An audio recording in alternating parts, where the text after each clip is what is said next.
Good evening. My name is Judith Mitchell, and I'm a member of the Juneau League of Women Voters.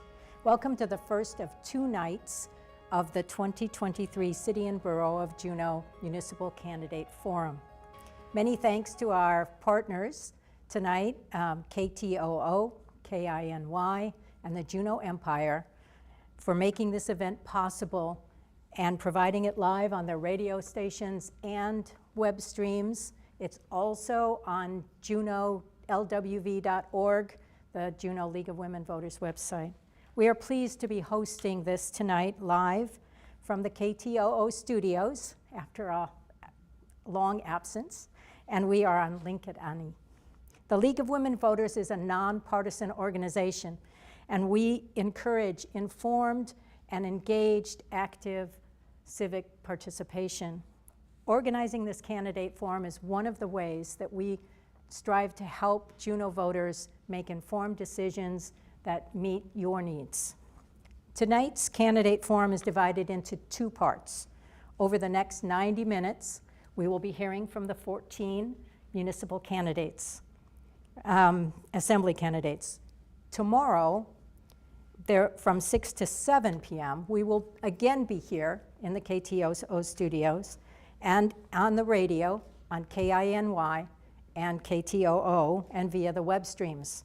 Tomorrow we will be hearing from the school board candidates and from Rory Watt and David Gnell, who are presenting two sides of the ballot measure.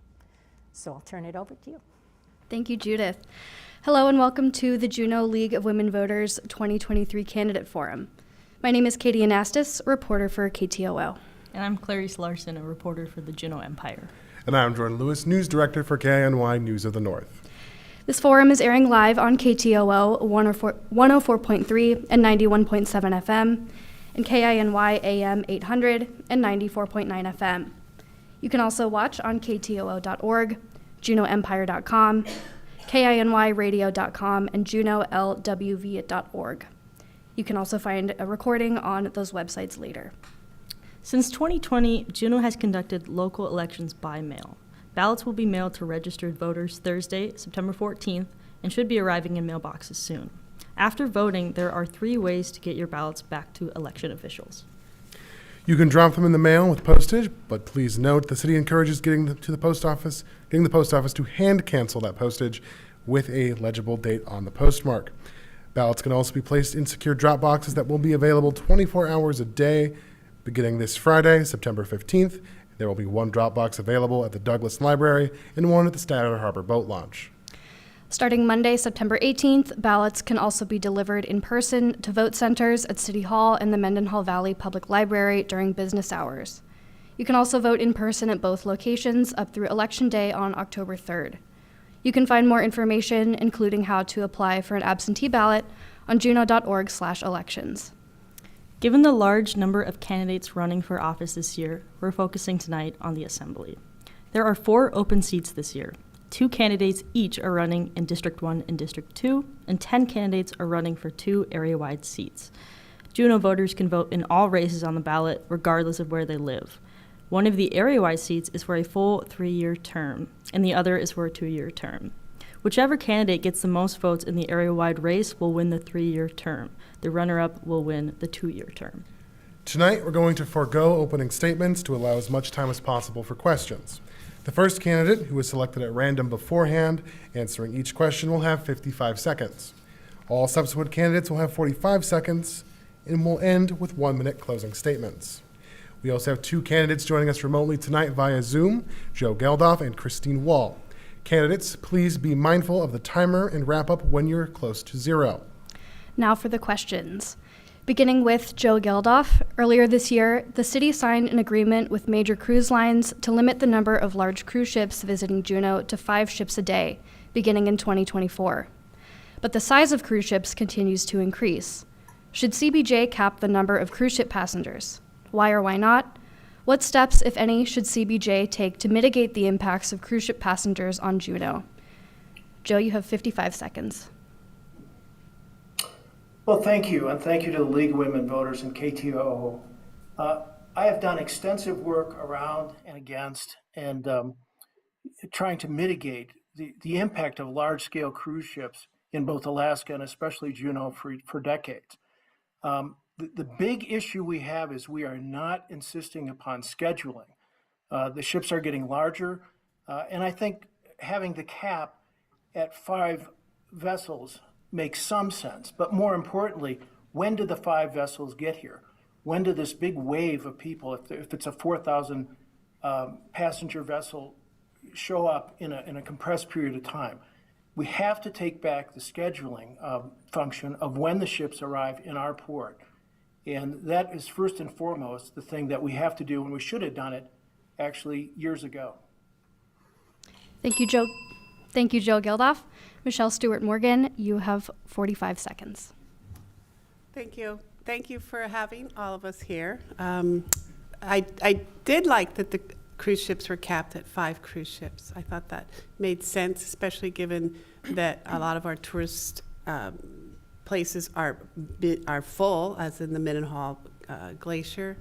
As far as limiting the number of people, I think I'd like to see how that would work, because the cruise ships are getting better. Would they pull out if we did that? Some of the bigger ones, would we get the smaller ones? Because I know they're not counted in that right now in the 5-ship limit. So I'd like to see all those numbers before I made any decision on that. Thank you, Michelle Stewart Morgan. Alicia Hughes-Gandes, you have 45 seconds. Thanks. Really looking forward to seeing what a 5-ship season looks like, because I think that will inform if there's need for future limitations to be added as well. Limiting the number of humans is legally problematic. So I think the approach a city should take is focused on the approach that we've taken already, which is focus on cruise ships. If ships get bigger, then maybe the number of ships looks different. It's about spelling out the size of those ships in the agreement and working with the industry to negotiate rather than to legislate. And it's important that they know that you're prepared to legislate if you don't get what you need by negotiation, but to continue on the track we have. Thank you, Alicia Hughes-Gandes. Ella Adkisson, you have 45 seconds. Thank you so much. It's really important that we did that 5-ship limit. It was a really great starting point, and I would really like to see us continue with that relationship with the cruise lines, whether that means what ships dock at what docks and what time could really help with the impacts, as well as if we're considering the environmental impacts for the cruise ship tourism. I think there's a lot we can do leveraging that relationship in terms of tourism, buses and how their emissions, along with cruise ships as well, and continuing to push on not only the impacts of the people themselves, but the emissions, and make sure that we are doing the best for Juneau and keeping in mind local businesses and locals as well. Thank you, Ella Adkisson. Ivan Nance, you have 45 seconds. Thanks. I live over in West Juneau, so I get to see almost every cruise ship that comes in. And I get to see the nice big gray clouds of smoke that come off of them, and that triggers me to think about, okay, what other impacts are there? And I think the important issue really is the number of visitors and what are they using, what are the resources that they consume or use, and there needs to be a pretty thorough marketing analysis, really, of what they get out of these visits and who pays the costs, and make sure that the costs are borne by the people who enjoy the visits. Thank you, Ivan Nance. Paul Kelly, you have 45 seconds. I believe we need to diversify our tourism industry to include more independent travelers, people who are coming here year-round when we have more capacity, coming for cultural tourism, coming to look at our arts. I believe we need to better manage the downtown traffic, the bus traffic going to the glacier, the traffic in and out of Ock Harbor. These are all concerns that people have raised to me as I've been going to door to door. One idea that I've also been floating going door to door that maybe more directly addresses your question. This year we have 5 cruise ships at a time. Next year it's going to be 5 cruise ships per day. One idea I have is perhaps having one day a month, perhaps a first Friday, where we have a reduced amount of cruise ships and we bring locals into our shops downtown. Thank you, Paul Kelly. Jeff Jones, you have 45 seconds. Thank you. First off, I don't like to tell my friends and neighbors that they can't earn a living. Tourism is huge in Juneau, and limiting the cruise ships, if we get these big mega ships, great, let's limit it to some extent. But to be able to dictate and tell our friends and neighbors that they can't earn a living throughout the summer because we're going to cut tourism down is not the direction I want to see it go. I do believe that we do get overran sometimes, but not to the extent that we need to cut tourism out completely. I think that limiting it is marginal. All right, thank you, Jeff Jones. Joanne Wallace, you have 45 seconds. All right. Well, I do think that the number that we have in place right now, the 5 ships a day, I think that's a good number. I think we have to continue to monitor it. But I like what Alicia said. We really need to be careful, and we need to work with the cruise lines because we don't want to run them off. I mean, there are so many communities around us that would love to have those ships. A lot of the small communities are starting to build docks, and if we don't want the ships, other places will. So I think we have to be really careful, but also keeping in mind the impact it has on the community. But I'm really proud of all the businesses that have been built around summer tourism. A lot of the kids that I know and my kids have grown up with that have built businesses around summer tourism. Thank you, Joanne Wallace. Doreen Lorenz, you have 45 seconds. Tour earlier this summer to a bunch of different Scandinavian ports. What I learned was there's not a single port that has 5 cruise ships docked in front. The biggest one was Oslo with 2 ships in front. I think that they do a much better job than we do of managing where they put their ships. They may have that many ships around, but it's an hour drive for them to get to the city. And they spread the cruise ships around so there's not that huge impact on downtown. I love the fact that Juneau is putting their dock a little further away from downtown, and maybe we need to stick 2 ships there instead of just 1. So the folks who want to go shopping can hop in and go downtown and go shopping. Everyone else can go out on their excursions and miss that downtown clutter. Thank you, Doreen Lorenz. Nano Brooks, you have 45 seconds. Thank you. I think that tourism is extremely crucial in the community. And I want to see every industry in the community thrive as long as they thrive responsibly. And I think currently, with the current circumstance, that the limit is a proper measure because when you start seeing the influx of people putting a stress on the infrastructure and services of the community, then it excludes the residents from using those services. So until we can kind of boost up those infrastructures and services to compensate for the extra people, we need to make sure that the community is being put first before the tourists. Thank you, Nano Brooks. Christine Wall, you have 45 seconds.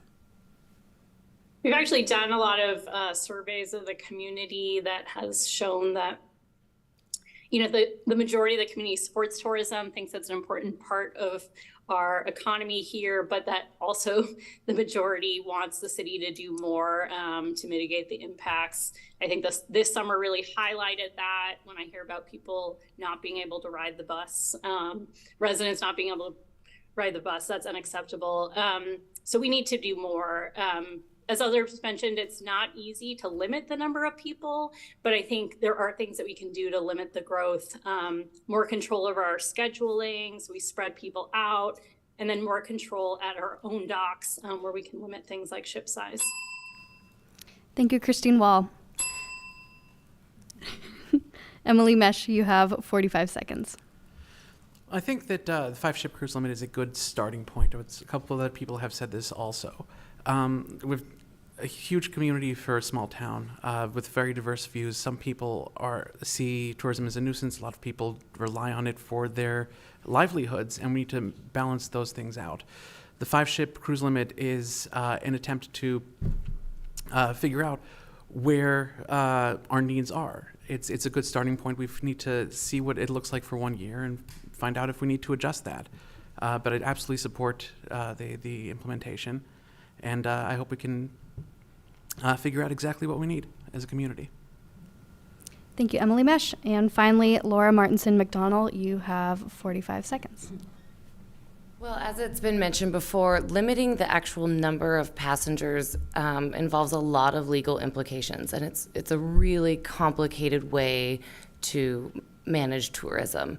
The only way we can do that is if we limit the size of ships and passengers at the city-owned docks, which means we're limiting our own revenue right out of the gates. And, you know, another big topic we keep talking about is taxes are too high and we're not funding enough services. So I wonder if we start pulling revenue out of city coffers that way, who's going to pay for that, and where's that money going to come from? I think building the relationship that we've got with the industry, seeing the measures we have in place right now, letting them work first, and then moving forward is the best way to continue to manage tourism. Thank you, Laura Martinson-McDonnell. KINY's Jordan Lewis has the next question. The next question starts with Michelle Stewart Morgan. The city relies on sales tax and property tax for its operating budget. Juneau property value assessments increased in early 2023, raising the prospect of much higher tax bills. In May, the Assembly cut this year's mill rate to 10.16. The mill rate of 10.16 means that every $1,000 of taxable property is taxed at $10.16. Then, to pass a balanced budget, the city reduced the amount of money put into savings. What considerations will be foremost in your mind while developing a budget for the city, and what are your budgetary priorities if elected? You have 55 seconds.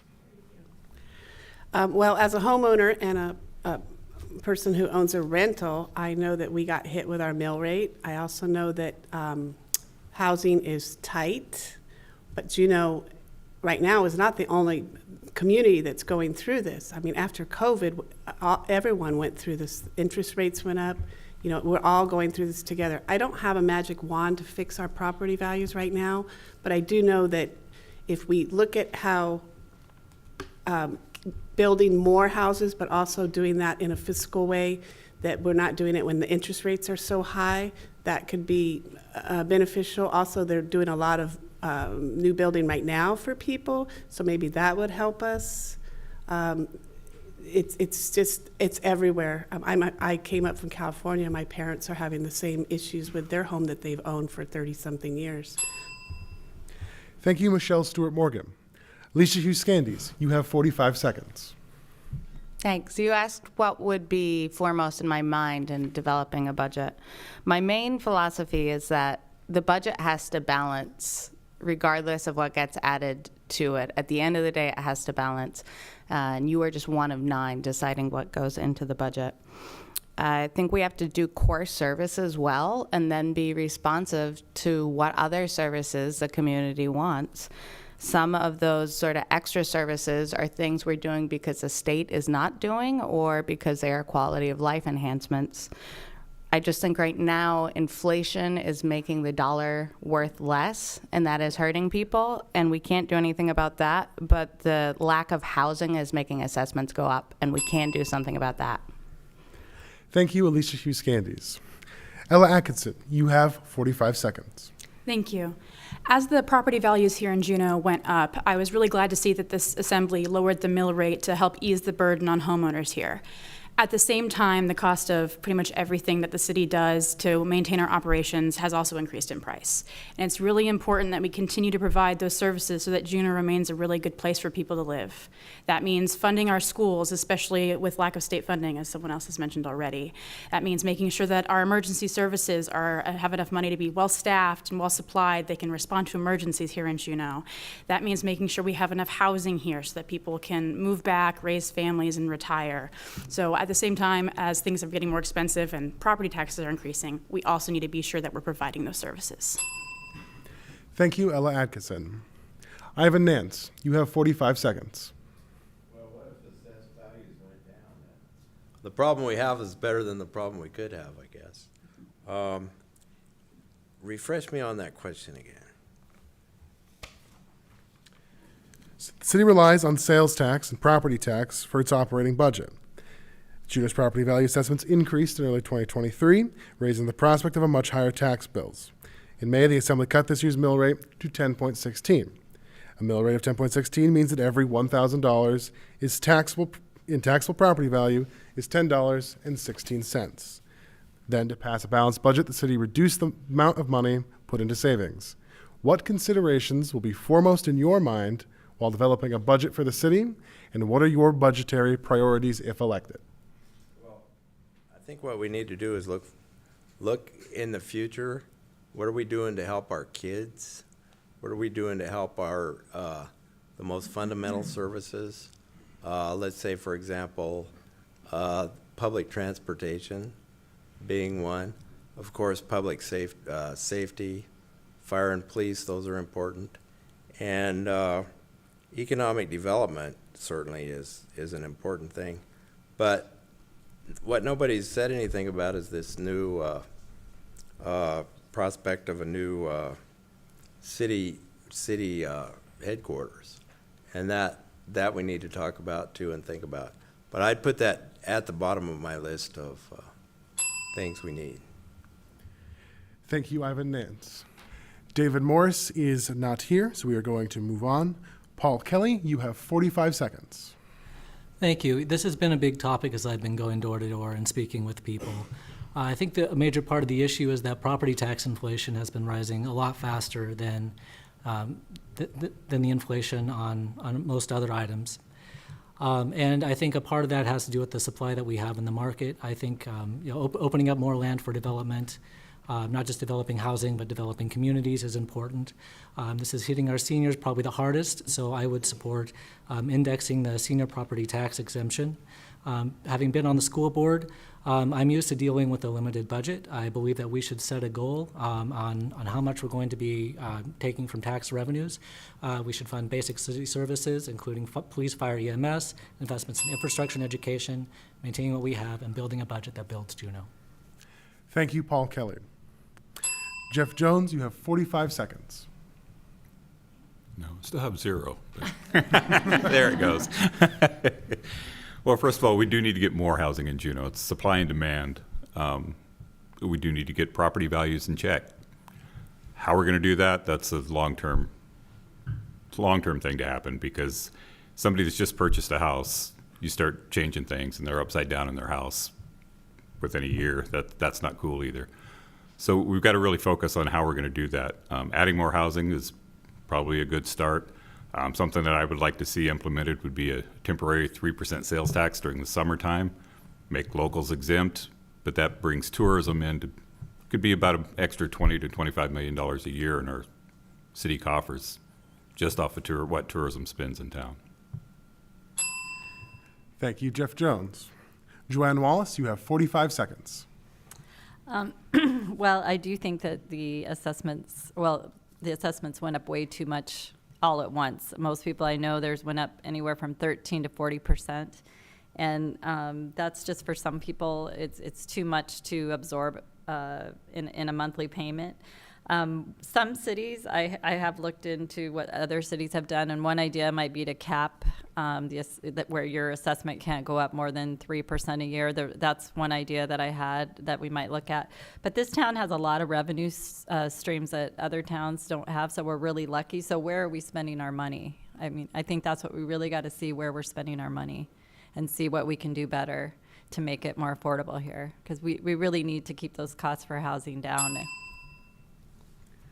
Thank you, Joanne Wallace. Doreen Lorenz, you have 45 seconds.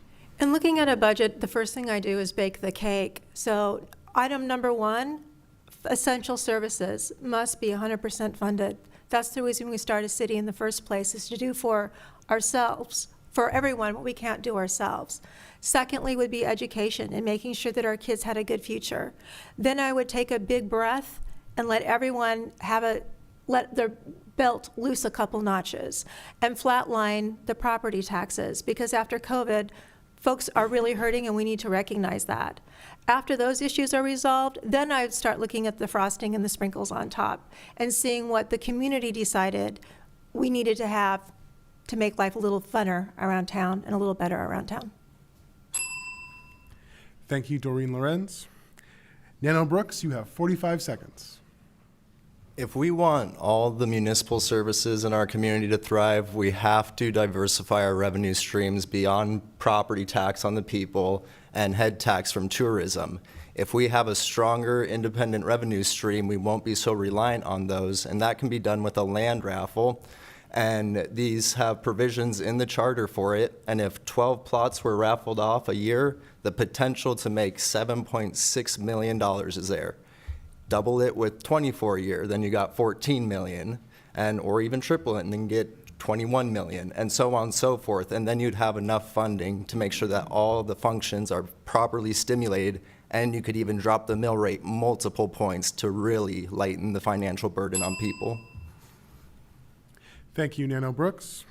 Christine Wall, you have 45 seconds. Let me first say that I know people are feeling strapped right now. My monthly house payment went up this year, like most people in Juneau, and that's not easy. What I strive to do on the Assembly now, and what I would strive to do if reelected, would be first focus on community needs when setting the budget. So I'm thinking about things like retaining our people, maintaining our buildings, and then make sure we have the revenue to afford those expenses, even when those expenses are going up.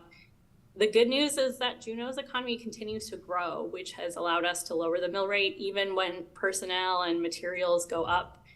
So ideally, if other revenue sources grow, we can keep property taxes stable. Thank you, Christine Wall. Emily Mesh, you have 45 seconds. So there are two key questions that are at the core of this question. One is, what services do we want our city government to provide? And the other is, what are we willing to pay for those services? And everything stems from there. I think sometimes we approach this from sort of a backwards direction of what's the tax level, and then we figure out, okay, what's it being paid for? And we need to look at it from the right direction. If we want to talk from the direction of taxes, what we want to do is create a wider base of homes. We need to build more homes so that each home is proportionally being taxed less to get the same revenue, and so we can provide all of our services. Thank you, Emily Mesh. Laura Martinson McDonald, you have 45 seconds. So since 2015, our property tax revenue has gone up over 40%, and the CPI has only gone up about 29%. I think there's a pretty big discrepancy there that needs to be looked at.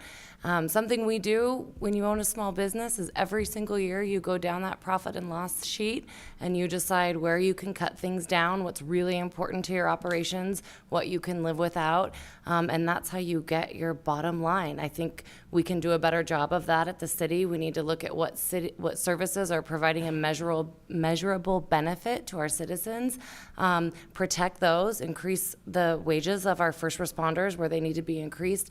Everything else, I think, needs to be off the table for a while. We just can't afford it. Thank you, Laura Martinson McDonald. Joe Geldof, you have 45 seconds. Many of you are listening got very significant property tax increases. A lot of commercial businesses had huge property tax increases. That started from a flawed assessment that came in, and the Assembly allowed that, and the city manager allowed a deeply flawed assessment to raise what you have to pay to the city and borough.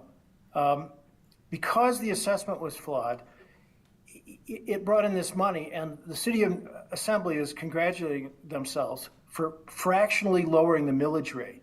My goal is first and foremost to get essential services funded and to get the taxation under control, which it is not. Thank you, Joe Geldof. KTOO's Katie Anastas will ask the next question. No providers have offered to run the city's emergency cold weather shelter this year. Demand for the shelter spiked last winter as pandemic-era rental assistance programs ended. The Glory Hall's emergency shelter beds are also full.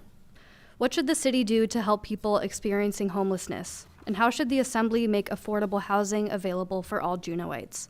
We'll start with Alicia Husgandis. You have 55 seconds. Thanks. Affordable housing should be attacked from a couple of different prongs that we are, and that's develop the pieces of city land that we have to increase density and increase the housing supply, incentivize private development by spending from the Affordable Housing Fund, and reform our code to make it easier for private developers to develop in areas that they may not be able to. How that affects a cold weather shelter, this is another example of this is not an area that typically a municipality would be acting in it. It's something usually a state government would be acting in. But to be a humane society, we really have no choice. So we are coming up with the best solutions that we can. We just got an update the other night. It may not be the one that we want, but I don't think we have a choice but to provide. Thank you, Alicia Hughes-Gandes. Ella Atkinson, you have 45 seconds. Thank you. It's really important that we in Juneau here treat our unhoused population with dignity and respect and make sure that we are helping people get on their feet again. It's absolutely important part of that is a housing first model, which ties into the larger housing problem here in Juneau. We need to be looking at a residential zoning and being certain that we're making the best use of the land that we have, because Juneau does not have a lot of land to build on. And also continue with projects like Telephone Hill and Pedersen Hill, make sure that we continue with city land in the future doing that. And then in terms of more talking about the unhoused population aside from housing, it's also really important to look at, mental health and addiction services, as the state has not been assisting with that as much as they used to. It's time that the city continue to step in and make sure that we are helping. Thank you, Ella Atkinson. Ivan Nance, you have 45 seconds. How well do we understand the problem, and who are the stakeholders? Those two questions need to be answered, and then probably a team put together to work the problem. I don't know whether that's being done right now, but it should be. It seems like it's a recurring or ongoing issue for many cities. I know it is in Portland and Seattle. It's an epidemic in Portland. So how do you get your arms around this problem, and what are the solutions? I think a team could figure that out. Thank you, Ivan Nance. Paul Kelly, you have 45 seconds.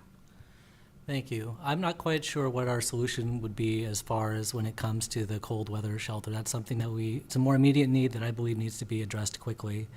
When it comes to homelessness, there isn't just one, there isn't just one cause. Sometimes it's just families down on their luck. Sometimes it's mental health. Sometimes it's drug addiction. And when it comes to addressing those, there's so many different community groups in Juneau that are all working on this commonly together. We need a strategic plan, so that way we can make progress and we can measure progress. We need not only just stable housing, but we need enough mental health providers and addiction treatment providers in Juneau to help people when they're ready to ask for help. Thank you, Paul Kelly. Jeff Jones, you have 45 seconds. Thank you. Well, one thing we do need to do is add more stable housing in Juneau. It's pretty tough. A lot of the people that are homeless don't want to be helped, and that's unfortunate, whether it's due to chemical abuse or alcoholism or whatever. They just don't want to be helped. I've witnessed it. But during the winter months, it causes some serious problems with our court system being overwhelmed, or Lemon Creek being overwhelmed with the number of people that are pushed through there. Unfortunately, I think we're going to have to rely on our local businesses here. We got Centennial Hall. We've got the Jack. There's places that can house people during the coldest of weather. And I think we need to try to focus on something along that lines. Thank you, Jeff Jones. Joanne Wallace, you have 45 seconds. I kind of focus on the positive things Juneau has done. I go to other communities in Alaska, and they have these huge homeless problems that I think we've done a lot of positive things to solve, like housing first. A lot of the homeless people that were living downtown are now living in homes in the Lemon Creek Costco area, and I live in that area. I see them out walking, and I see people that used to live on the streets thriving. Now, is it perfect, and is everybody taken care of? No, but I think the city's job is more to support those groups that are really working in those areas, like housing first. And I don't have a solution for the cold weather issue. Thank you, Joanne Wallace. Doreen Lorenz, you have 45 seconds. I concur with Joanne. When I go to other cities, I mention the wonderful things that are happening in Juneau. My church participates in Family Promise, and this month we're not doing anything because there's no families to help, which I think is a huge win. In terms of the cold weather shelter, we're just going to have to figure out something to make it more enticing. The bus idea, I think, is a non-starter because you're going to have the same problems that are the reason the church didn't want to do it. And if we can't find bus drivers who want to go back and forth with a normal crowd, we're certainly not going to find people who want to go at night with people who are inebriated, have drug issues, and then the violence that goes with that. We're just going to have to be better at our negotiations to find a nonprofit or private companies that are willing to step in. Thank you, Doreen Lorenz. Nano Brooks, you have 45 seconds. I think we have a lot of great services and facilities that tend to these needs in the community, but like many other departments, it comes down to a staffing issue. And if it's not enticing enough to come move here and work, we're not going to have people to be able to provide those services. And as far as the cold storage or cold housing, if we can't repurpose a facility within the community to tend to that need, I would much rather buy a plane ticket to a warmer place than see someone die in the streets. Thank you, Nano Brooks. Christine Wall, you have 45 seconds. Yeah, it's a real unfortunate situation about the warming shelter. I think we need to be thinking about short-term strategies, long-term strategies. We need a stopgap right now to make sure people have a warm place to go this winter when it gets cold. City's trying to be creative, but if there are ideas in the community about what to do, please let us know. The more sustainable solution to homelessness long-term is providing stable, supportive housing options. The Assembly just helped fund the next phase of Housing First, which has been successful not only in getting people off the streets, but lowering costs for the city. And then in the longer term, we need more housing. We need to build more housing. There's lots of things we can do to incentivize that. Thank you, Christine Wall. Emily Mesh, you have 45 seconds. I think the two words are social services. We have a lot of organizations in Juneau already that have the goal of A, helping people who are homeless when they're in crisis, and B, helping them to build back their lives for the future. We can do more to support them. One of the things we might look into is hiring a staff member whose job it is to search for grants for these organizations so that we're raising a large amount of funds for them at a relatively low cost to the city. But it all comes down to supporting the organizations that are already doing this work and enabling them to work as well as they can. Thank you, Emily Mesh. Laura Martinson McDonald, you have 45 seconds. I think it's really important to remember that the stronger our economy is, the more we have leeway to take care of the most vulnerable in this community. And then dollar for dollar, where are we getting the best long-term impacts to actually help these people? It's like, I appreciate what Christine said. We need a short-term stopgap solution, but we really need to be looking long-term. I know that Housing First is trying to secure federal fundings for 30 more beds by 2025. That's a long-term solution. Also taking care of children. We know that early childhood trauma often leads to addiction and houselessness, and that's something we can invest in our children now, and that'll pay back huge 20 years from now. So I'd like to look at long-term solutions. Thank you, Laura Martinson McDonald. Joe Geldof, you have 45 seconds. The rhetoric between housing that comes out of the Assembly and the reality here is huge. The City and Borough of Juneau Assembly talks a lot about housing, but when it comes to spending money, they spent over $700,000 to buy a warehouse, take it off the tax rolls to store voting machines. They're not putting money into housing the way they could. The city talks about housing, but they want to build a very expensive and unjustified city hall that was rejected. If you want to get a handle on housing, you've got to get the community development department under control and not just keep nattering on about how we need to make change. Change has to be made. Thank you, Joe Geldof. Michelle Stewart Morgan, you have 45 seconds. Thank you. I did a campaign, Juneau Stop Heroin, Start Talking, in 2015-16 and are still active. What I noticed with people who are homeless or have addiction issues in their life at that time, is a small change can make a big difference to them. We seem to think of this problem as we have to fix the whole thing. If you can have a shower, it will improve your life if you're there. So I think looking at the small details, I like the idea of getting more grants. I like the idea of getting, when I worked in the emergency room, we gave people bus tokens so that they could get out to where they were staying. That was a small thing. So I think we need to look at how small gestures impact people's lives in those situations in big ways. Thank you, Michelle Stewart-Morgan. The Empire's Clarice Larson has the next question. Thank you.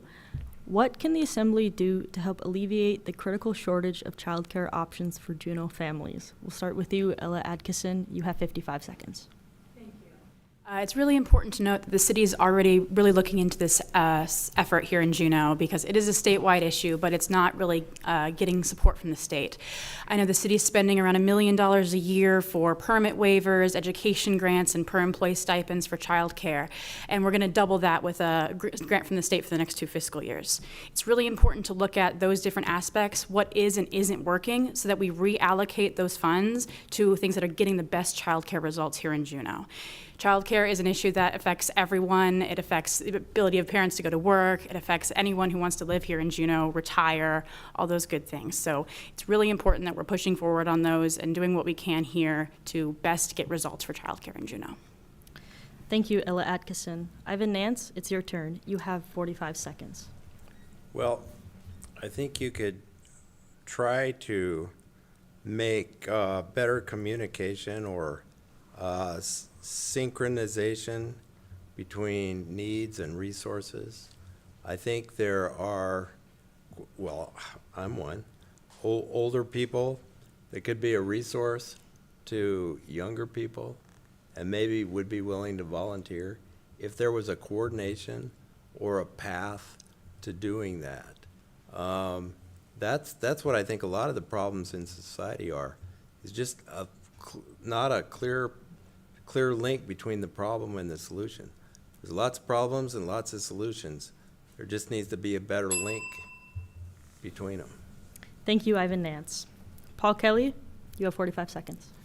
Thank you. I think this is a major issue because it affects, also parts of our economy, and it affects, drawing, young families to come to Juneau and professionals who provide medical services, mental health treatment, et cetera. I think we need to look at all different levels of childcare. So for school-age children, I think we should continue supporting Rally. I think it'd be a good idea to work with the Southeast AEYC to coordinate some childcare services. There's grants that can be provided to unlicensed childcare to transition into licensed childcare through federal subsidies. That'll open up federal subsidies. I believe that we should try to do on-site childcare in both city facilities and private businesses because the licensing requirements are different. Thank you, Paul Kelly. Jeff Jones, you have 45 seconds. Perfect. I wasn't done taking notes. Yeah, I think childcare is really important. I mean, we've made Juneau so expensive to live. Both parents have to work. And if they don't have childcare, it presents a huge problem. Giving tax credits for somebody to opening up a new childcare facility would be great. Maybe providing loans, grants for them to do the same, open up a new facility. I highly support the Rally program, but I'm not sure exactly how that all works. I'd have to really dive into it, but it almost seems like, based on what I've seen, that the city is using that as a revenue more so than a help. So when you got 25 kids in there at $1,000 a piece, that's a lot of money in a month. So, all right. Thank you, Jeff Jones. Joanne Wallace, you're up next. You have 45 seconds. Well, the COVID closures were killers on daycare. That's when my daughter's daycare closed, and she had been doing daycare for 20 years, and she never has reopened. So we're going to have to get really creative on this issue. When we first moved to Juneau, my sister worked, the university had a daycare program. So people that were going to school to be teachers actually worked the daycare. So we got to get really creative, work through churches, just maybe, again, offering grants, like he said. But I think people going to school to get into teaching, and that's a great avenue to explore. for childcare. And the university actually used to own a daycare facility. So just an idea.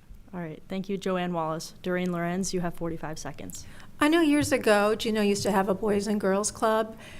The city didn't participate as strongly as it could have, and apparently there was a bad hire. But in most communities, a lot of communities in Alaska, everything from tiny little Seldovia to big old Anchorage, Boys and Girls Club has strong participation. They have a facility that is supplied by the community, so you're paying for the overhead, the utilities, and then nonprofits and private industry help pay for the people who are actually doing the work. A lot of those have, in Seldovia, 100% participation, so the kids go there before and after school. In Anchorage, they offer services for children as well, babies, and they even have sports for the kids, something we should look into reinstating here. All right, thank you, Doreen Lorenz. Nano Brooks, you have 45 seconds. A lot of the other candidates touched on a lot of the points and my feelings on the topic. And it's like, yeah, the city needs to support programs like Rally, which I used my entire childhood and made a huge difference in my life. But also, like Jeff was saying, we have to make it like the most enticing proposition for someone to open up a daycare. People think that they make a lot of money with $1,000 a kids, but when it breaks down to feeding them and your time involved, it's really not that much money. So yeah, tax credits, subsidies, and just trying to make it as easy as possible for people to get into that sphere of business and provide provide the services for where there's the need. All right, thank you, Nano Brooks. Christine Wall, you have 45 seconds.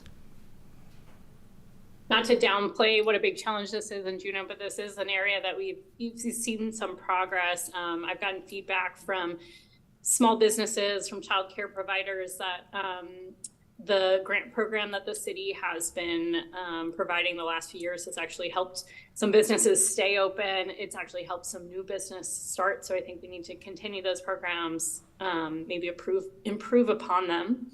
The other thing that I think we can do is I think CBJ can be a leader as an employer. The Assembly just approved a child care matching program for city employees to make sure they have greater access to service, and hoping other employers follow suit. All right, thank you, Christine Wall. Emily Mesh, you have 45 seconds. Sorry, my mind just went blank. I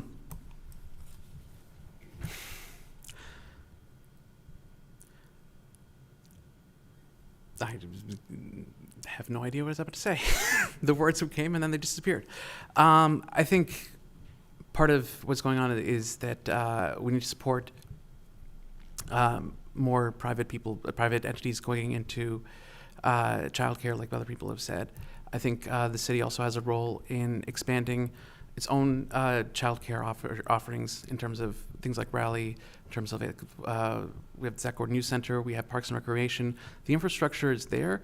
The city can do more, and we can support also our residents. Thank you, Emily Mesh. Laura Martinson McDonald, you have 45 seconds. Well, as a parent of a small child, I hate this topic.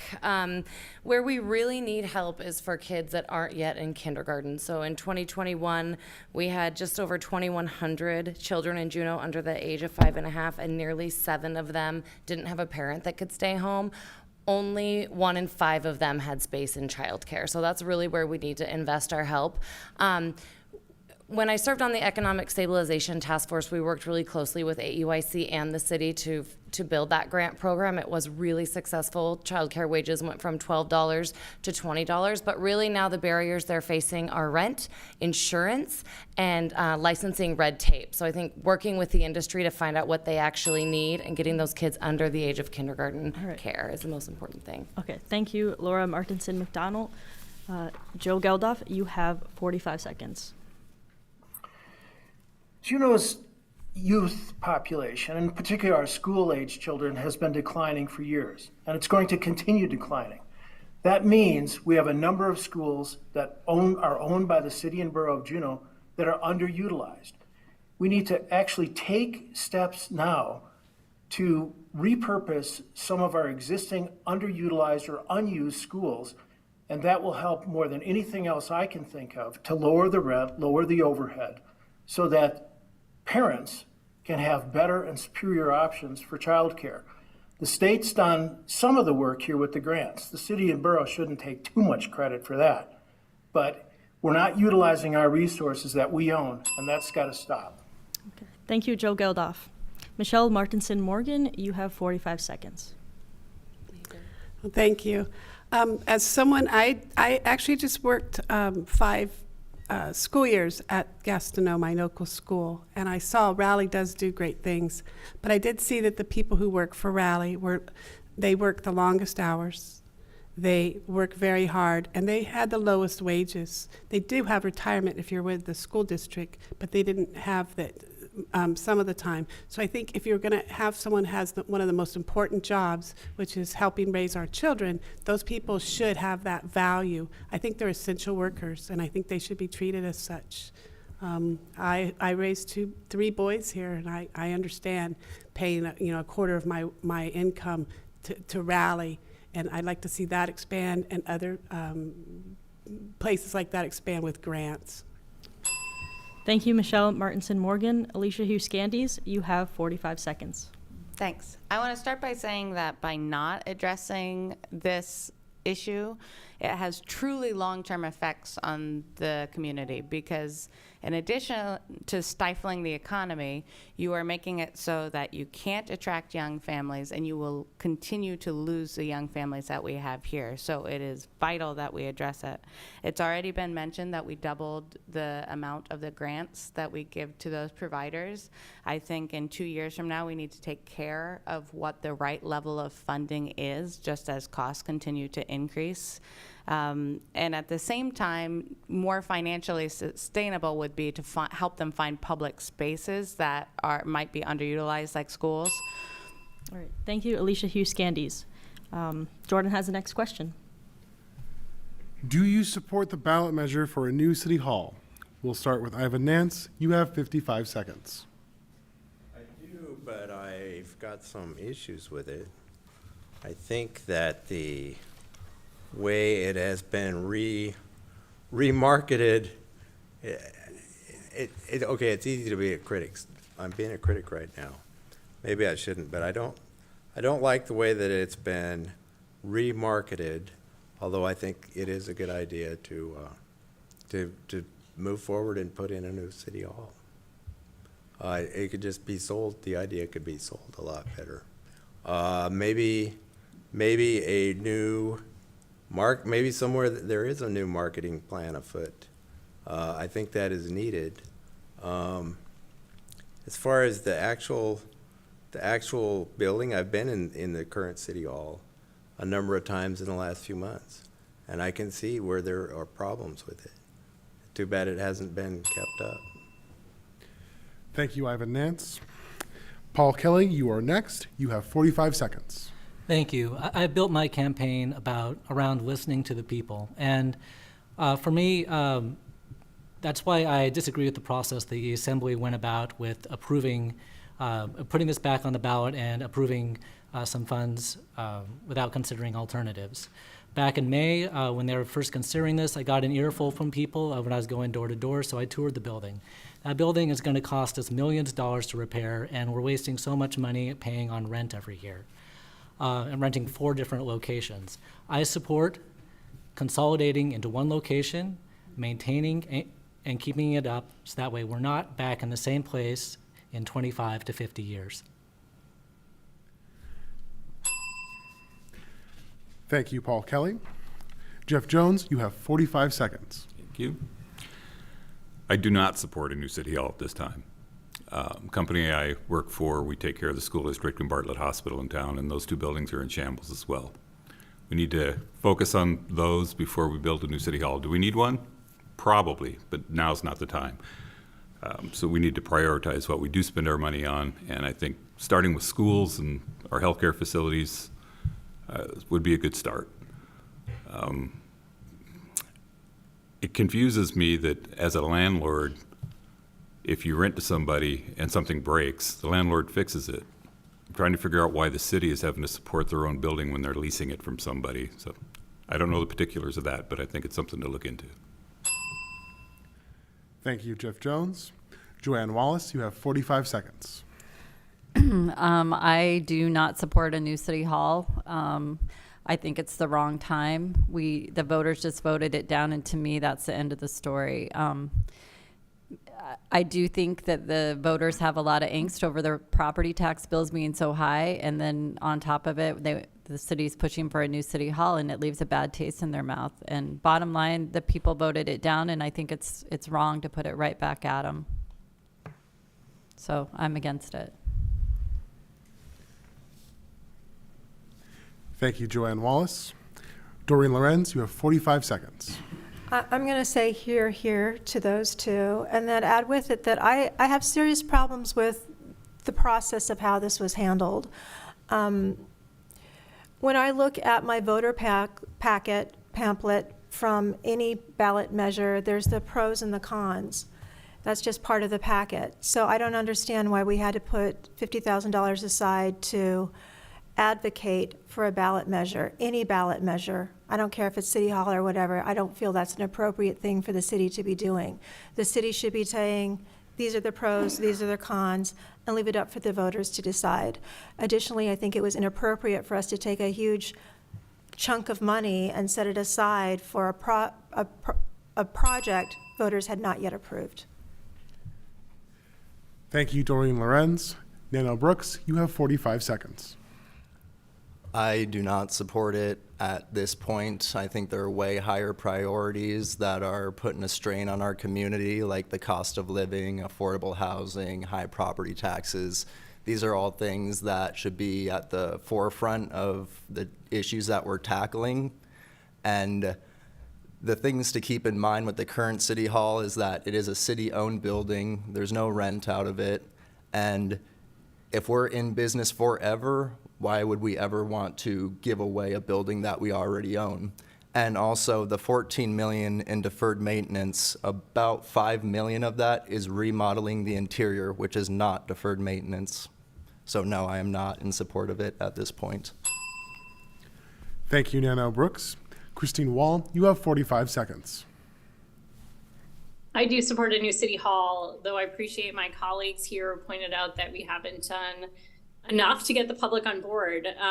At the end of the day, it's the fiscally responsible thing to do, and I consider my most important duty as an assembly member to spend public money wisely. Our city hall needs substantial work. It's not meeting our needs. We're renting space all over downtown that's costing us money. We're gonna need a new city hall at some point, and the sooner we build one, the more taxpayer money we're gonna save. Thank you, Christine Wall. Emily Mesh, you have 45 seconds.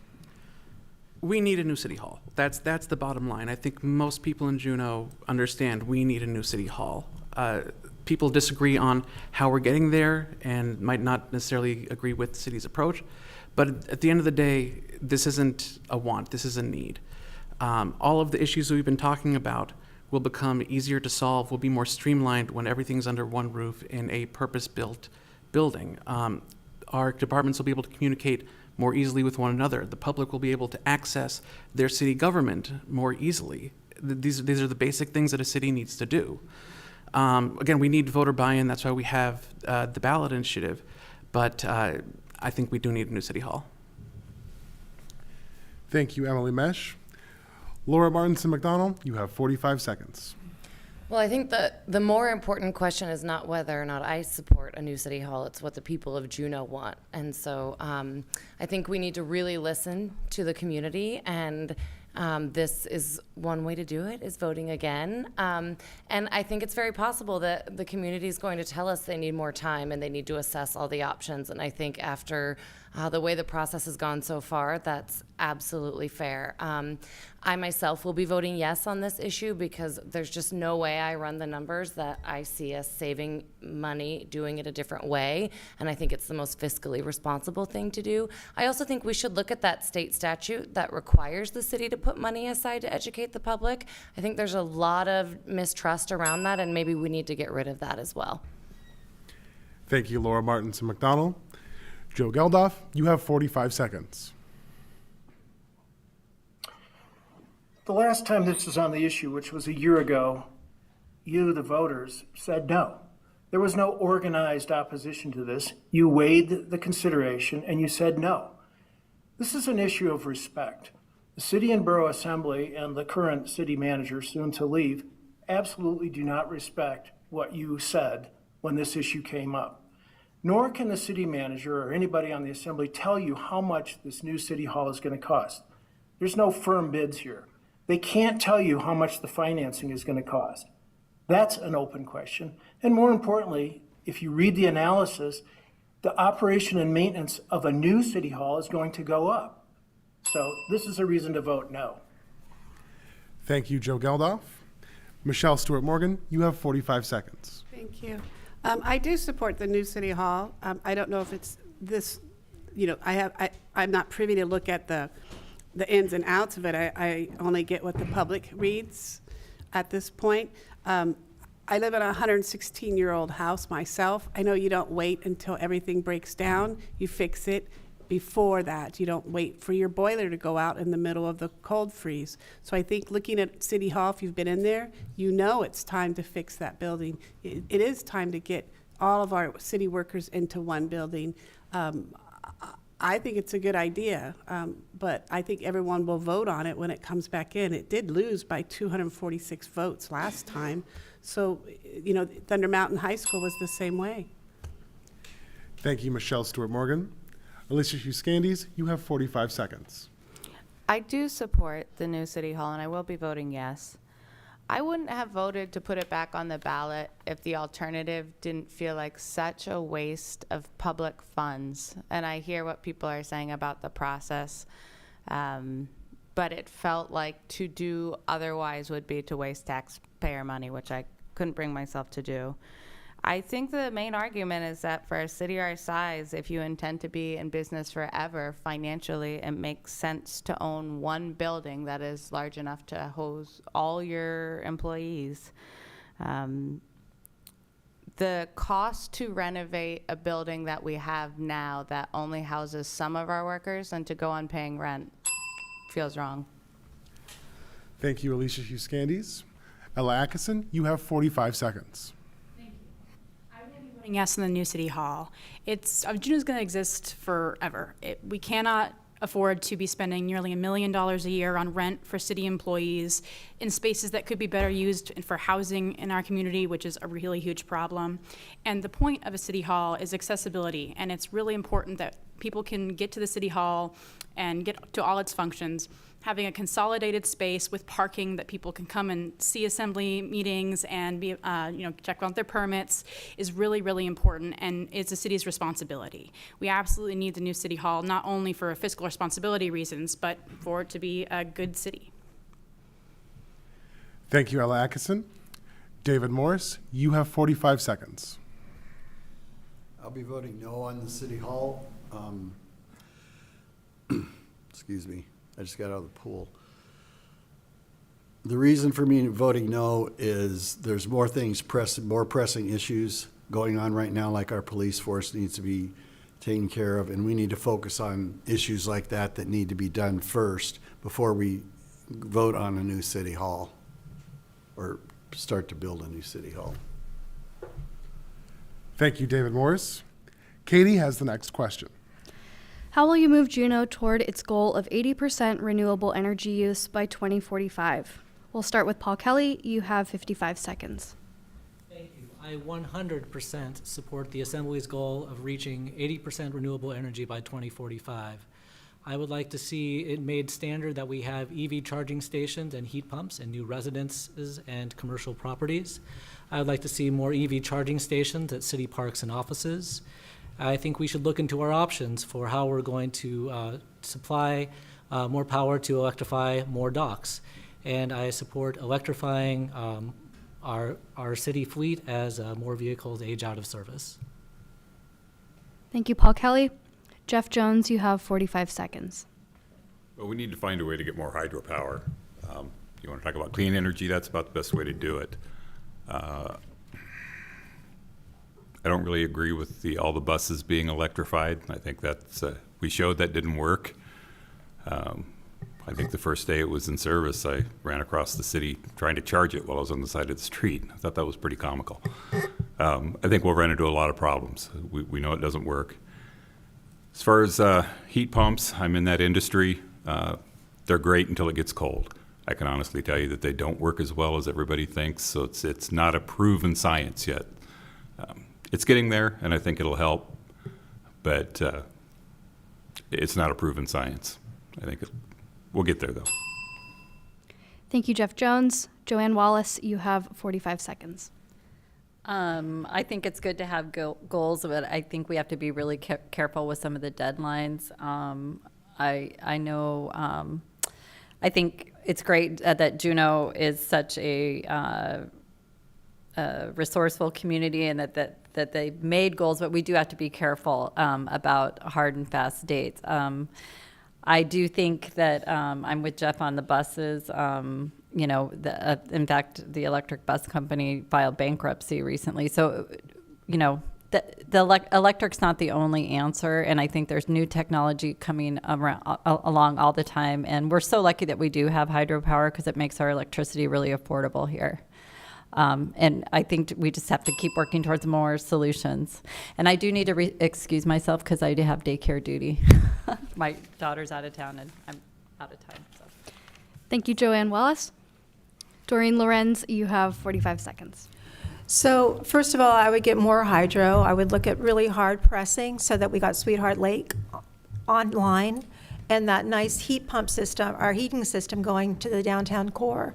Secondly, I would resolve our trash problem with more composting and then looking at waste to energy for an incinerator.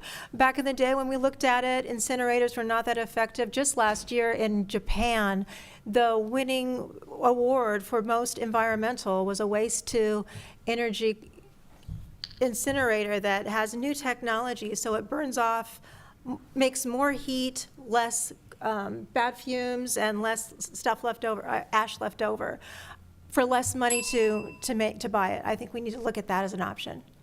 Thank you, Doreen Lorenz. Nano Brooks, you have 45 seconds.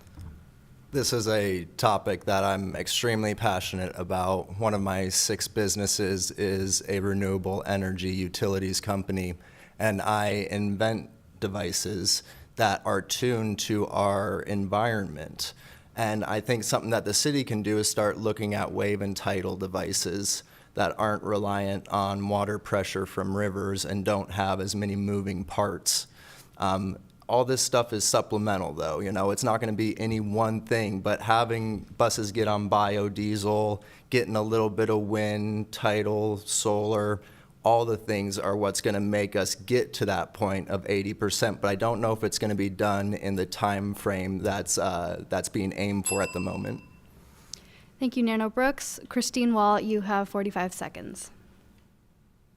I was on the Juneau Commission on Sustainability when the city passed the renewable energy strategy, and it's actually 5 years old now, but it's still really relevant. We've made some progress. We're electrifying our transportation quickly. You see EVs all over town, you see the electric buses. We're also electrifying heating across Juneau. I heard it's really hard to find someone to install heat pumps in Juneau right now because the demand is so high. We've also done some energy efficiency upgrades for city buildings using federal funding. The one thing that I want us to do more is actually track that progress. We know we're making progress, but we don't know how close we are to 80%. So I think there's a lot more data we can get to see how we're doing. Thank you, Christine Wall. Emily Mesh, you have 45 seconds. Well, it's everything that everybody's been talking about. We want to electrify the docks. We want to increase EV adoption. We want to get heat pumps, all of this stuff. But bottom line, we need to increase capacity to meet those needs when they arise, which hopefully will be sooner rather than later. That means talking to AEL&P, making sure that we have more hydro capacity. It might mean looking at, we talked about wind generation, solar. The technology for renewable energy is getting better day by day. And even in cloudy Juneau, solar might be an option in the next 5 years. And that's what we need to look into. We need to just make sure that we're getting the most renewable energies we can. Thank you, Emily Mesh. Laura Martinson McDonald, you have 45 seconds. Well, I really appreciate these long-term goals that ultimately will be what's best for the future of our community and for our children, but I really think it's important to be realistic. I think these technologies are advancing really quickly, and we need to keep our eye on them. We need to be able to be nimble when the time has come and they really can serve our community. But a lot of these technologies just aren't ready yet. Our docks, they've got serious geographical barriers. It's not just as simple as plugging them in. There's a lot in the way of that just based on our geography in Southeast Alaska. And we have to be careful that the more we electrify, we're not trading that for putting too much pressure on our grid. I remember the avalanche. I remember having to switch to diesel power. That was expensive and it was awful for the environment. So we need to be realistic at the same time. Thank you, Laura Martinson McDonnell. Joe Geldof, you have 45 seconds.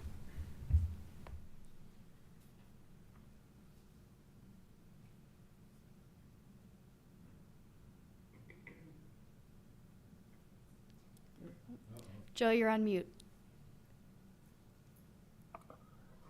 Having a goal of 80% renewable is a wonderful goal. But what the real issue in my mind is, are you going to elect somebody who's going to make concrete steps towards achieving those goals? I have 3 goals in my mind if I'm elected to the Assembly. 1, support the folks who got the Federal Energy Regulatory Commission permit to build the Sweetheart Lake tap. That is going to increase the amount of available electrical power.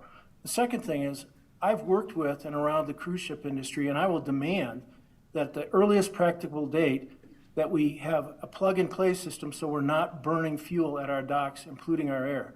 And third, we need to get the dump plasma fixed so that we can correct the dump and generate electricity from our waste. Thank you, Joe Geldof. Michelle Stewart Morgan, you have 45 seconds. Thanks.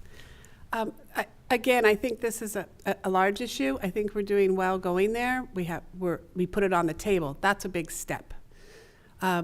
I like the electric vehicles. I like the electric buses. I mean, like we've said, they're going to be getting better as time goes on. We just need to make sure we don't lose track of that. Remember, this is going to be small steps, small steps, small steps, and those are all going to equal one large step or many large steps. And just living in a community that knows that's important, that's a big deal. That's something that I'm happy to be involved in. Thank you, Michelle Stewart Morgan. Alicia Hughes-Gandes, you have 45 seconds. Thanks. I think, plans are in place and they're good plans. We just need to continue to follow them. We are a little remiss in tracking, so we know exactly where we are in that. But if we want to meet that ambitious goal, then we need to be a little bit more aggressive about it.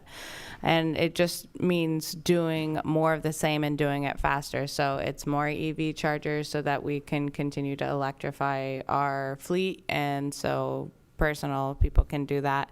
It's continuing to support heat pumps, working to electrify the docks, expanding that out, working with the industry to electrify some of those tour buses, which is a win-win for the community, and seeking federal funding to make transformative change. Thank you, Alicia Hughes-Gandes. Ella Atkinson, you have 45 seconds. Thank you. As some other people have said, it's really important that we make sure that we have the energy capacity to do a lot of these great changes and move towards a renewable energy goal. Making sure that we have the capacity to electrify the docks, which would be a huge win, and making sure we can electrify our fleet here at CBJ. It's also really important on the homeowner side to try to do things like incentive programs for heat pumps or electric vehicles, and making sure that we have the people to install those and electric vehicle charging ports so that people can afford to have vehicles here in Juneau. There's a lot of little steps and parts that come to this, and making sure that we're not overstressing our grid is also really important, as someone else mentioned. Thank you, Ella Atkinson. Ivan Nance, you have 45 seconds. Wind, solar, tides, all good ideas. The word I haven't heard once, I think in all our sessions, is conservation. What happened to Americans' willingness to do with less? In other words, don't drive your car all over the place with one person in it. Carpool. Systematically use resources in a wiser way rather than just sort of blindly depend on technological advances and somebody else doing something. So let's all conserve, and that's a big, easy answer. Thank you, Ivan Nance. David Morris, you have 45 seconds. I believe in the renewable energy. I think hydro, I know hydro is the best energy to use, because hydro is the cleanest, it is the easiest to take care of, and there's also the tidal, as Nano spoke of, and we have some of the highest tides in the world around this area in Juneau, Alaska. Electric buses, I don't believe work. It's in the cold here. We've shown that, we've tried it, and they don't work here, which in the summertime it'd be a great idea, but I don't think we'd have to figure something else out for the winter. Thank you, David Morris. That's it for questions. This is Clarice with the Empire. We'll conclude tonight's forum with candidates' closing statements. We're going to start with Paul Kelly. You have 1 minute. Thank you. I lived in Alaska all my life. I felt the call to service when I moved here to Juneau 6 years ago, and I served 3 years on the Juneau Board of Education from 2018 to 2021. I'm the only candidate here who has served elected office locally in my race. I'm running because this is where my fiance and I own our home, are raising our kids, where we're building our careers, and where we someday want to retire. My campaign from the beginning has been about the people. Pick Paul, he listens. Since May, I've knocked on 1,600 doors to share my priorities: supporting public education, reducing homelessness, and helping to grow our economy and diversify our tourism industry.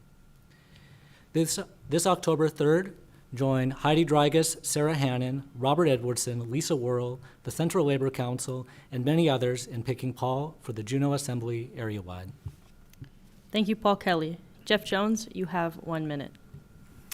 Great. Well, first of all, I'd like to thank everybody for coming out tonight and for you guys putting this on. This is great for us to be able to get our points across. Now, some of the things we need to look at within the city is prioritizing spending. We've talked about it a lot. You know, we need to figure out what we want to cut and what we want to reinforce. Obviously, we think that our first responders is one of the things that we need to reinforce.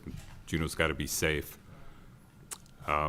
We also need to look at our schools and healthcare facilities. It's going to take a lot of work by the city with input from our community to get this figured out. We need to remember, too, that the Assembly works for the community, not the other way around. So we need to stay focused on what we're spending our money on and figure out how to spend it wisely and figure out who we want to support and who we want to cut. Unfortunately, there's going to be cuts. It's an unfortunate thing, but we do need to figure it out. All right, thank you, Jeff Jones. Doreen Lorenz, you have 1 minute. Again, here. And I want to talk about something that we haven't talked about tonight, and that is the icebreaker. We know it's coming. We also know that it's not the first and only asset that's coming. Other communities that we are competing against for those assets, one just sold 1,500 acres to the Coast Guard for them to make a port across the bay from their city. And they just released 40 acres to build homes for 70 Coast Guard families. How are we going to compete with that? Those are the questions we need to start asking ourselves, because that's going to be a huge shot into that community. And we want that revenue moving forward for our community, those families in our community. We need to look forward and see how we're going to make Juneau competitive in the future for those families, for those assets. I've answered this and many other questions on my website, so I'm going to refer you there. DL, Doreen Lorenz, the number 4, JNU, Juneau.com, DL for Juneau.com, and thank you for letting us be here tonight. Thank you, Doreen Lorenz. Nano Brooks, you have 1 minute.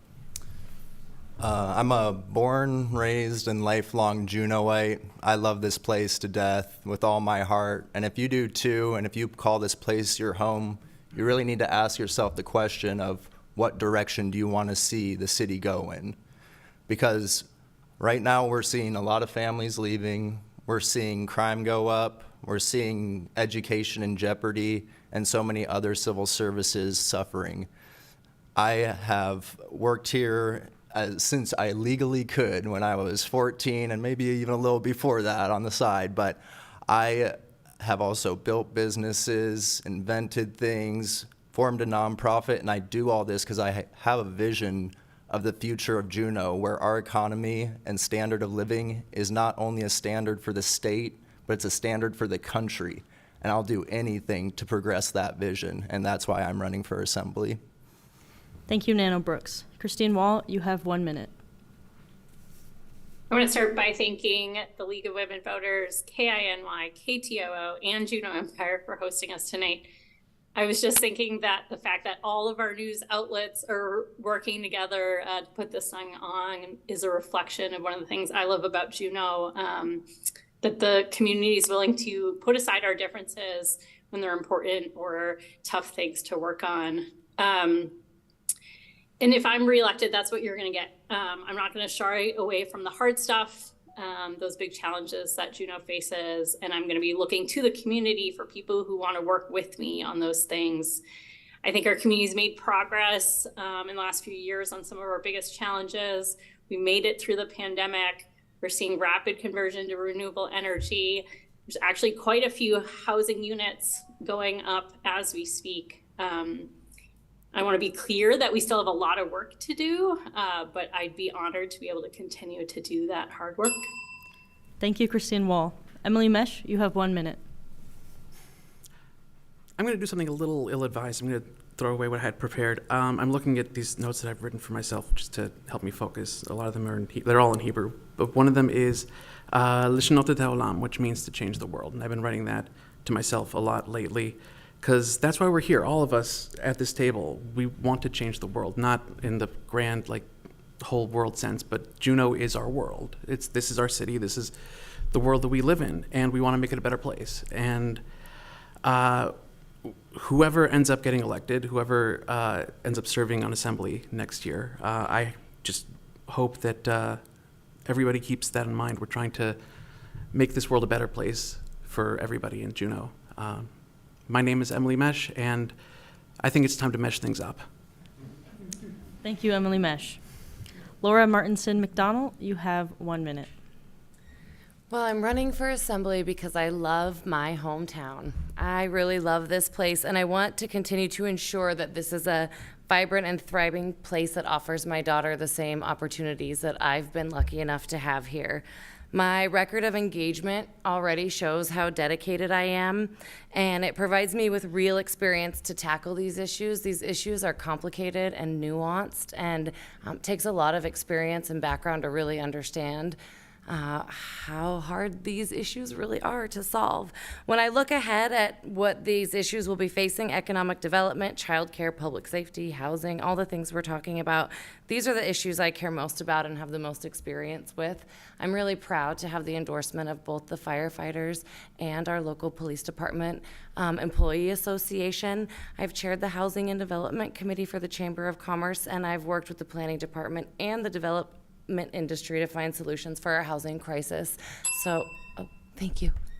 Thank you, Laura Martinson McDonald. Joel Geldof, you have 1 minute. I've spent a career working hard for other people and getting things done. My promise to those of you who are listening and who are going to vote is to continue working hard and ask the hard questions. I respect the citizens' views, and I think we have an assembly that's pretty good at identifying problems, that is very good at talking about problems. I think the assembly often hires people to continue talking about the problems, but they're short on getting the job done that you deserve. My foremost consideration as an assembly member will be to stop spending money that belongs to you, your tax money, the passengership fees, the sales tax money on individuals and items that don't add value. I urge you to reject the new City Hall, which is ill-conceived, and you voted against. Thank you, Joe Geldof. Michelle Stewart Morgan, you have 1 minute. Thank you. The Assembly is comprised of 9 people. I would be a person that would work with the Assembly. Juneau is, everyone up here has that same goal. Juneau is a wonderful place to live. It's beautiful. It's progressive. We take care of each other. We have to keep that balance. We have to keep that balance with being able to prosper financially and also keeping our community good for our families and good for the thing that brings our tourists here. We need to value that. We hire people. The Assembly works with the city manager and other people. I would want to work with them, the federal government, the state, and anywhere else we could look to make sure that we keep those goals. And those are long-term goals, not just today or tomorrow. That's why I wanted to run for the Assembly. Thank you, Michelle Stewart Morgan. Alicia Hughes-Candies, you have 1 minute. Thanks. Thanks to the League of Women Voters for having me and for having this event tonight. It's been a privilege to serve in the last 4 years. It really has, to serve Juneau, and I'm asking for the vote to continue serving Juneau. I'm really personally invested in solving these problems, and they're big problems. And while there is more work to do, I feel like we are making progress. You know, in the time that I've been on the Assembly and housing, we helped create 88 units of senior housing, and there are 96 units of housing in the Ridgeview subdivision that are off to the races. For childcare, we established those grants, we stabilized that, and we will continue working to build up more childcare options. We signed that groundbreaking tourism deal with the industry. So I know we are facing hard times right now, but for Juneau as a community and with this Assembly, I know we can solve them. Thank you, Alicia Hughes-Candies. Ella Atkinson, you have 1 minute. Thank you so much. I was born and raised here in Juneau. I got my first job at a small locally owned business. I graduated from JD and went down south for college, and then I came back because I chose Juneau as the place that I wanted to build my career and make my life. And I'm running because I really want to make sure everyone has that choice. And there are some barriers to that currently. That's why I'm running to support our school district so that kids have all the same opportunities that I did here with their education. That's why I have the support of the local firefighters union, because I care about making sure that our emergency services are staffed so that when there's a fire, the firefighters are there. And when one of our seniors has a medical emergency, the ambulance gets there on time, so that our neighborhoods and our schools and our community is a safe place to live. That's why I care about making affordable housing so that people can afford to live here in the first place. I want to make Juneau a place that, you know, families can raise their kids, people can start a business, and our seniors can retire and age in place. Thank you, Ella Atkinson. Ivan Nance, you have 1 minute. 2 years ago, I saw there was an opening for a new committee called the Systemic Racism Review Committee. I applied for it and was turned down. So I applied again, turned down again, and on the third try, I became a member. Since then, I've become interested in the Assembly and decided to take a run at it. And it's been interesting and fun for me to do this. I think that's what everything in your life should be, is fun and interesting. If it's not, but find a new hobby. So I've gotten a couple letters. I'll just share them. One was a thumbs down letter from the, I think it's the Fire and Police Union. Apparently I wasn't positive enough about them. And I got another one from Pro-Choice. And I'm gonna, right. with a $100 check. We have to wrap up, Turned it down. unfortunately. Sorry. David Morse, you have 1 minute. There's a lot of issues that the city has going on right now. There's many of them, and I don't think that the new city hall is on the high priority list. I mean, our police force is down 12 people, and we need our police to protect us. And the reason why the new police can't come here, that I've talked to several of them, is because we don't have the correct we don't have housing for them. And that's why they won't come. So we need to start opening up housing for the Juneau so we can get people here. Also, the taxes are high, and a lot of people are having to sell their houses to leave, and they're gonna have to leave, our older folks. And with them goes their children and everybody, just like that. You can't keep the family unit here because the taxes and there's no place for them to live. So I think we need to correct those two problems. Thank you, David Morse. That ends tonight's Juneau Assembly Forum. Join us again tomorrow evening as we hear from candidates for the Juneau School Board. We'll also have a discussion on this year's City Hall ballot proposition. Thank you all for joining us for the 2023 League of Women Voters Candidate Forums, co-hosted by KTOO, KINY, and the Juneau Empire. And thank you to our audience and to those of you listening on the radio or watching the live stream. Remember, you can also watch or listen to tomorrow night's forum starting at 6 p.m. or come in person here to the KTOO studios.